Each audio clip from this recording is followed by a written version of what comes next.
قاضی اعجاز مالکی نے، شیخ عبدالحق محدث دہلوی نے، دیگر بزرگ جو سیرت نگار گزرے انہوں نے لکھا ہے کہ نبی پاک صلی اللہ علیہ وسلم کے اندر 100 مردوں سے زیادہ طاقت تھی. 100 مردوں سے زیادہ طاقت. اب جو بات کہنے لگا ہوں، جو نتیجہ دینے لگا ہوں، اس پر خاص توجہ آپ فرمائیں گے. ذرا فکری طور پر، نظریاتی طور پر ایک چیز کو سمجھیے. ہم سمجھتے ہیں کہ جوان لڑکا ہے جی، جو مرضی کرے، عمر ہے جی. آپ ذرا بات پر غور کیجئے گا کہ حضور صلی اللہ علیہ وسلم میں طاقت 100 مردوں سے زیادہ ہے اور حیا کواری لڑکیوں سے بھی زیادہ ہے. ذرا اس بات کا تقابلی جائزہ کیجئے گا کہ طاقت 100 مرد سے زیادہ ہے لیکن حیا کواری لڑکی سے بھی زیادہ ہے. اس کا معنی یہ ہوا کہ جس ٹہنی کو پھل زیادہ لگ جاتے ہیں وہ جھکا کرتی.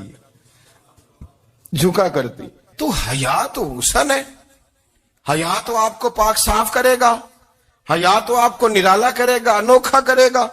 وہ ہمارے ایک دانشور ہیں، تو انہوں نے مضمون لکھا، کئی باتیں بڑی پسند آتی ہیں.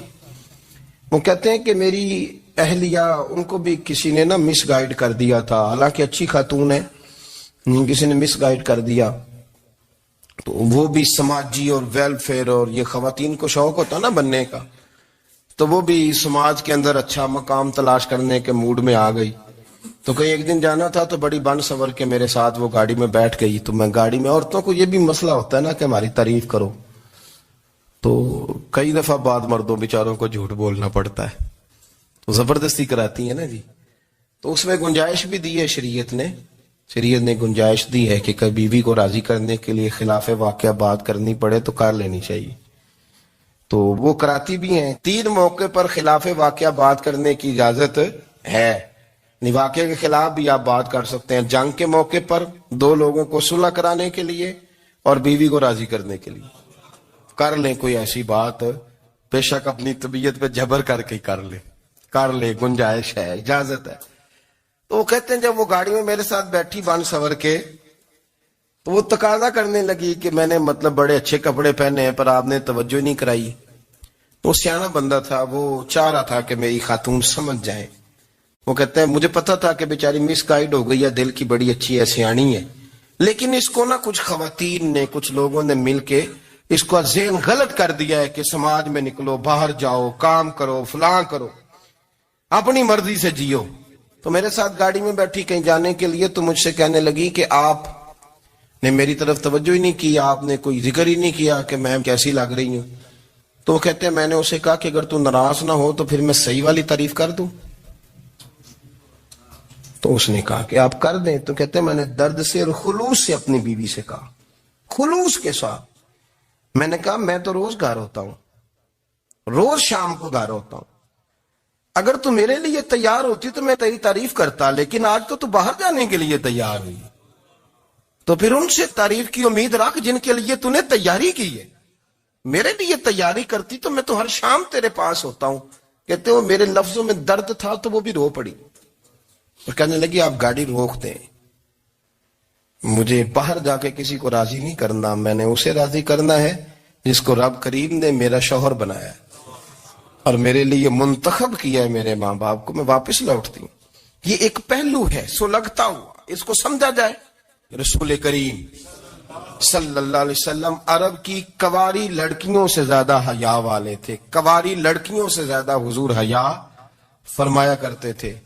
جب خانہ کعبہ کی مکہ شریف میں تعمیر ہو رہی تھی نا، اہل عرب اس کو تعمیر کر رہے تھے، تو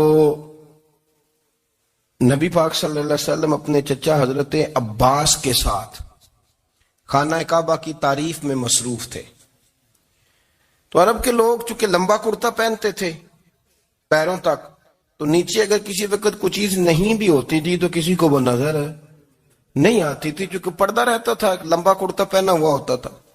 تو جب بچے، سرکار کی عمر مبارک بھی ابھی تھوڑی تھی، تو اس طرح بچے جب نکلتے تو وہ کئی دفعہ اپنی تہمت اتار دیتے نیچے سے، اور کوئی مزدوری کرنے لگتے تو 3-4 طے کر کے تہمت کی کندھے پہ رکھ لیتے. جس طرح کبھی دیہاتوں میں لوگ کپڑا سر پہ رکھتے تھے کہ اوپر اگر کوئی وزنی چیز رکھیں گے تو وہ تکلیف نہیں دے گی. نبی پاک صلی اللہ علیہ وسلم بھی سب لوگوں کے ساتھ خانہ کعبہ کی تعمیر میں شامل تھے. تو حضرت عباس رضی اللہ تعالیٰ انہوں نے کہا حضور سے، ابھی اعلان نبوت بھی نہیں فرمایا تھا، بھتیجے آپ بھی تامد اتاریے. یہ صحیح مسلم میں حدیث موجود ہے. اور اس کو کندھے پہ رکھ لیجیے، آپ اینٹیں اٹھا اٹھا کے لا رہے ہیں تو ذرا آپ کو تکلیف نہیں ہوگی.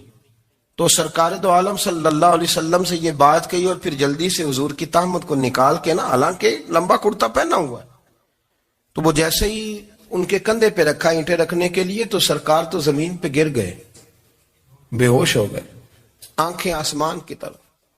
اور پھر حضور پکار رہے ہیں آزاری آزاری آزاری، میرا تامت دے دو، میرا تامت دے دو.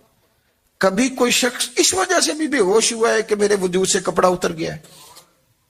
حالانکہ سرکار پر وہ بے ہوشی بھی نبی پاک کا وہ جو غلبہ ہے نا شرم و حیا کا، اس کی وجہ سے ہوئی. ورنہ تو حضور فرماتے ہیں کہ میری آنکھیں سو جاتی ہیں، دل تو میرا اس عالم میں بھی جاگتا رہتا ہے. تو سرکار زمین پہ تشریف لے آئے، آنکھیں میرا تامت دے دو، میرا تامت دے دو. تو جلدی سے انہوں نے تامت دیا تو حضور نے باندھ لیا. پھر طبیعت مبارک میں تسلی ہوئی. یعنی ہم اس رسول کے غلام ہیں کہ جن کے تو وجود سے کپڑا اتر جائے تو حضور برداشت نہیں کرتے، قبول نہیں فرماتے، تکلیف شروع ہو جاتی. لیکن یہاں نوجوان ہیں اور بڑا قد کاٹ ہے اور بڑے بڑے سمجھدار لوگ ہیں، گرمی آتی ہیں تو شارٹ کپڑے پہن کے گھومتے ہیں. ان کو خیال نہیں کہ یہ وہ والا لباس ہے جو باہر تو کیا گھر میں اماں کے سامنے نہیں پہننا چاہیے، بہنوں اور بیٹیوں کے سامنے نہیں پہننا چاہیے. آپ کی گفتگو میں شرم و حیا ہو، آپ کے لب و لہجے کے اندر حسن ہو. آپ کو پتہ ہے نبی پاک صلی اللہ علیہ وسلم نے فرمایا میری امت میں سب سے زیادہ حیا کرنے والے عثمان غنی ہیں. عثمان غنی سب سے زیادہ حیا کرنے والے. آپ فرمایا کرتے تھے جب سے حضور کا چہرہ دیکھا ہے میں نے کبھی اپنی شرمگاہ بھی نہیں دیکھی، میں نے آنکھوں کا وضو نہیں توڑا، اور جب سے حضور کے دست مبارک میں نے بیعت کے لیے سیدھا ہاتھ بڑھایا تو پھر سیدھا ہاتھ میں نے کبھی گندگی کو نہیں لگایا. حیات. آپ باتھ روم کے اندر بھی غسل فرماتے تھے تو کپڑوں سمیت کرتے تھے. کسی نے کہا حضرت جی واش روم کے اندر کیوں نہیں کپڑے اتارتے؟ آپ فرمانے لگے باہر بندوں سے حیا کرتا ہوں، اندر جاتا ہوں تو رب سے حیا آنی شروع ہو جائے، وہ تو دیکھ رہا ہے نا.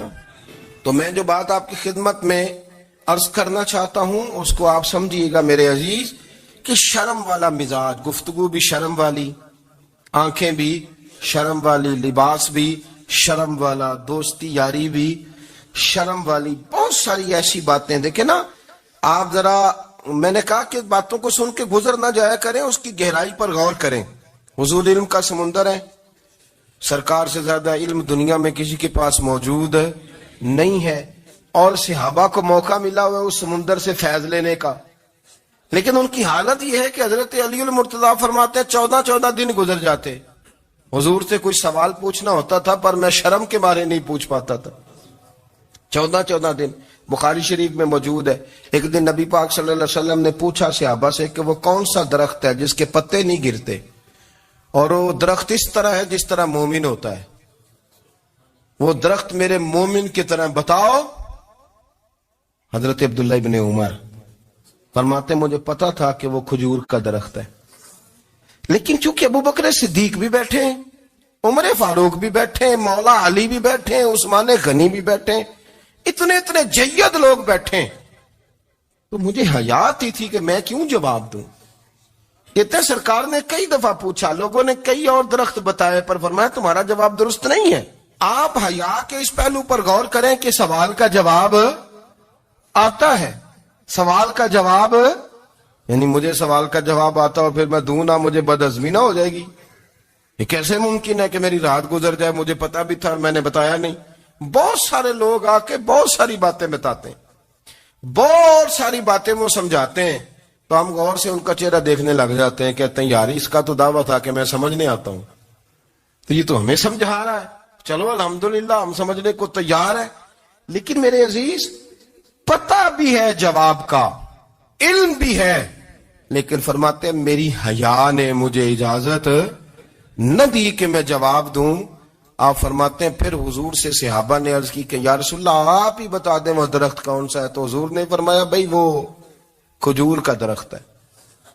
تو آپ فرماتے ہیں میں دل ہی دل میں کہہ رہا تھا کہ الحمدللہ میرا جواب درست ہے. حالانکہ میں نے جواب دیا ہی نہیں. تو لفظوں میں حیا، جملوں میں حیا، آنکھوں میں حیا، اٹھنے میں حیا، بیٹھنے میں حیا، چلنے میں حیا ایک خوبصورت حسن ہے. اور نبی پاک صلی اللہ علیہ وسلم نے فرمایا جب تو بے حیا ہو جائے نا پھر تو آزاد ہے، پھر تو جو مرضی کا، پھر تو جو. اس لیے بزرگ جب کسی کو بے حیا کہتے تھے نا،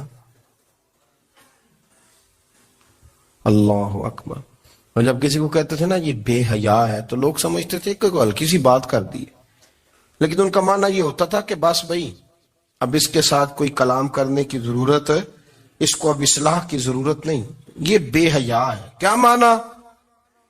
کہ اب یہ جو اس کے دل میں آئے گا وہ کرے گا، جو اس کی طبیعت چاہے گی وہ کرے گا، اب یہ کسی پہلو بھی قابو آنے کو تیار بے حیا ہو گیا.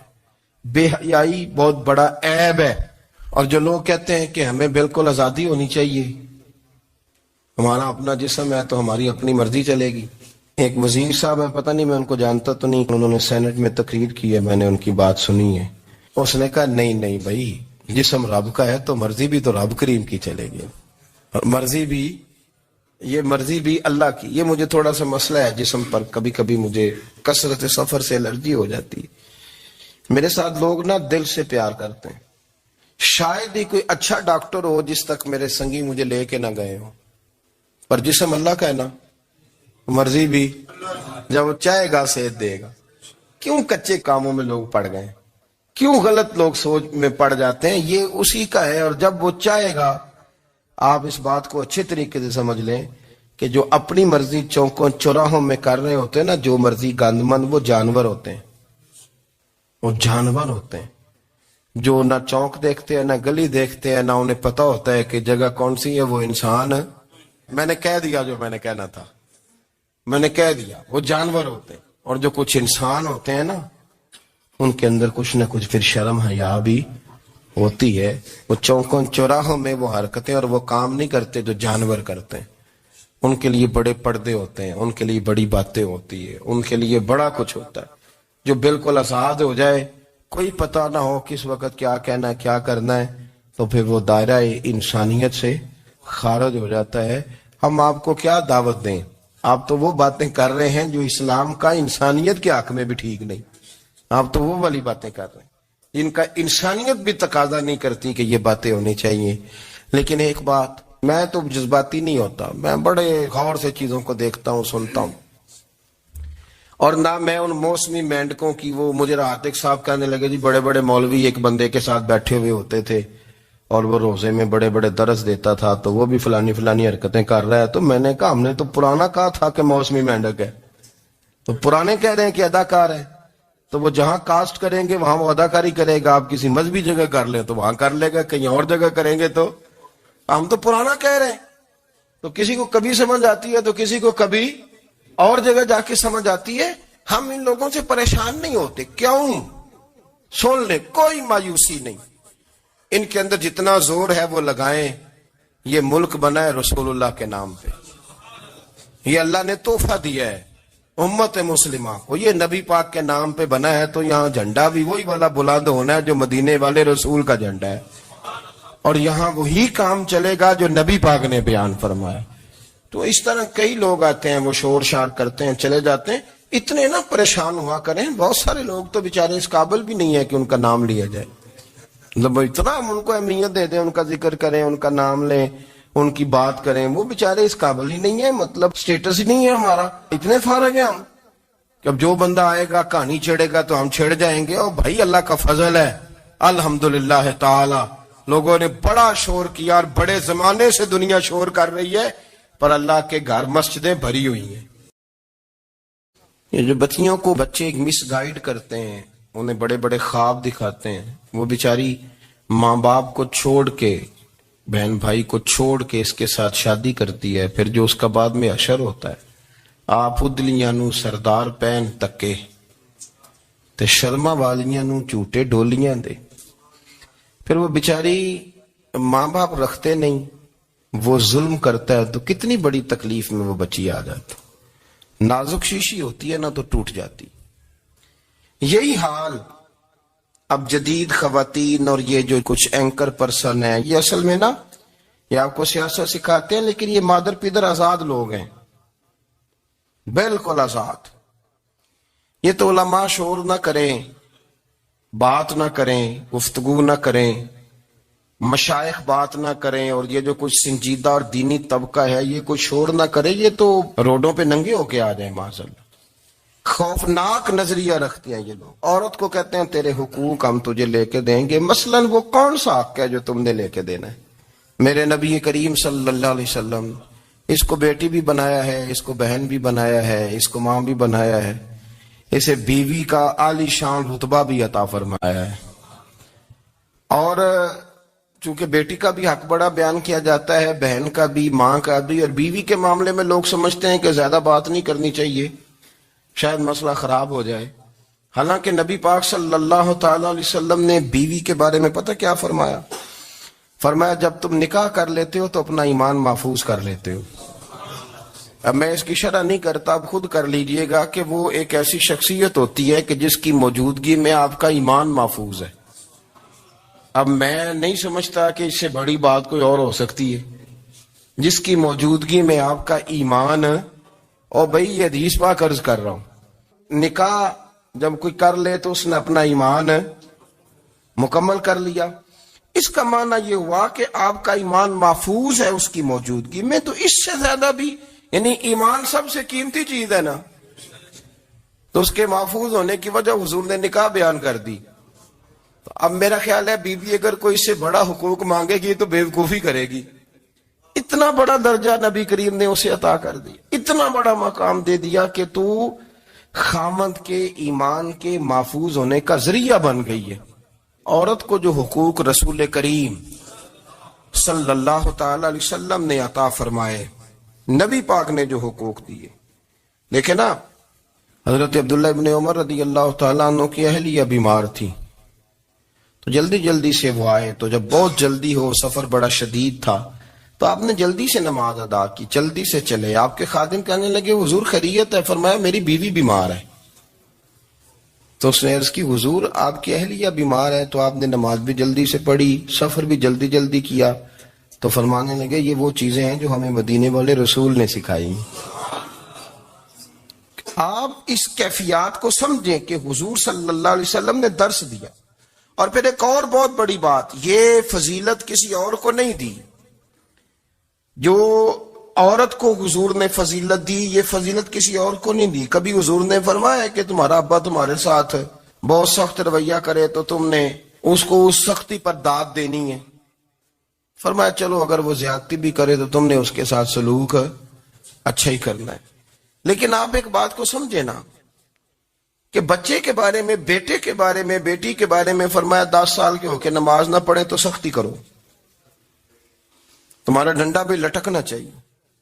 بہت ساری جگہوں پہ بہت سارے لوگوں کے لیے سختی کا حکم دیا، لیکن عورت کے لیے حضور نے جو جملے کہے، اصل میں ہم سمجھتے ہیں کہ یہ ایک بات ہے، مشہور ہو گئی ہے روایت حدیث، تو بس اس کے پس منظر پر اور جملوں کے حسن پر شاید معاذ اللہ غور کرنے کی ضرورت نہیں۔ ذرا اس لفظ کی تاثیر پر غور کریں۔ حضور نے فرمایا عورت ٹیڑھی پسلی سے پیدا کی گئی ہے، یہ ٹیڑھی ہے، کو سیدھا کرنے کی کوشش کرو گے تو ٹوٹ جائے گی۔ تو حضور پھر ہمارے لیے حکم کیا ہے؟ فرمایا جیسی ہے تم اسی کے ساتھ نبھا کرو۔ آپ سمجھیں کہ اتنا محفوظ حضور نے درجہ دے دیا بی بی کو، اتنا محفوظ کہ فرمایا غلطی بھی ہو تو میرے غلاموں تم اس کے ساتھ نبھا کرو، گزارا کر لو۔ کو کیا اور حق چاہیے عورت کو، جس کو اس کی غلطیوں سمیت نبی پاک نے قبول کرنے کا حکم دے دی کہ اس کی کمزوریوں سمیت قبول کر لو۔ اب اس کو اور کیا کوئی کمزوریوں سمیت قبول کرتا ہے؟ کبھی آپ دکان پہ بیٹھے ہو تو آپ کہیں بھی اس میں یہ بھی غلطی، میرے مال میں یہ بھی کمزوری ہے، یہ بھی کمزوری ہے، یہ بھی کمزوری ہے، تو کر لے قبول۔ کرتا ہے کوئی شخص ایسا ہو جو کسی چیز کی کمزوریاں بیان کر کے کہ اسے قبول کرو؟ پر رسول کریم صلی اللہ تعالی علیہ وسلم نے نا ہمیں سبق دیا، حضور نے ہمیں درس دیا، نبی پاک نے ہمیں پیغام دیا۔ فرمایا یہ ٹیڑھی ہے، سیدھی کرنے کی کوشش کرو گے تو بیچاری ٹوٹ جائے گی، تو اس کے ساتھ نبھا کر جاؤ۔ آپ میری بات کو سمجھیے گا۔ چلے میں اس پر ایک اور بخاری مسلم کی حدیث پڑھتا ہوں۔ حضرت سلمان فارسی رضی اللہ تعالیٰ عنہ اور حضرت ابو دردہ کے درمیان بھائی چارہ تھا۔ مکے سے مدینے جب لوگ آئے تو حضور نے بھائی بھائی بنایا تھا، ان کے درمیان بھائی چارہ تھا، تو ابھی پردے کی آیات نازل نہیں ہوئی تھیں تو لوگ ایک دوسرے کی طرف جاتے تھے۔ حضرت سلمان فارسی رضی اللہ تعالیٰ عنہ حضرت ابو دردہ رضی اللہ تعالیٰ عنہ کے گھر میں تشریف لے گئے تو دیکھا کہ ان کی بیوی بڑی غمگین بیٹھی ہیں۔ تو ہم نے فرمایا بہن کیا ہوا؟ تو کہنے لگی تمہارے بھائی کو دلچسپی کوئی نہیں رہی، ہر روز روزہ رکھ لیتا ہے اور ساری رات نفل پڑھتا ہے۔ حضرت سلمان فارسی کہنے لگے ٹھیک ہے کر لیتے ہیں بندوبست۔ نماز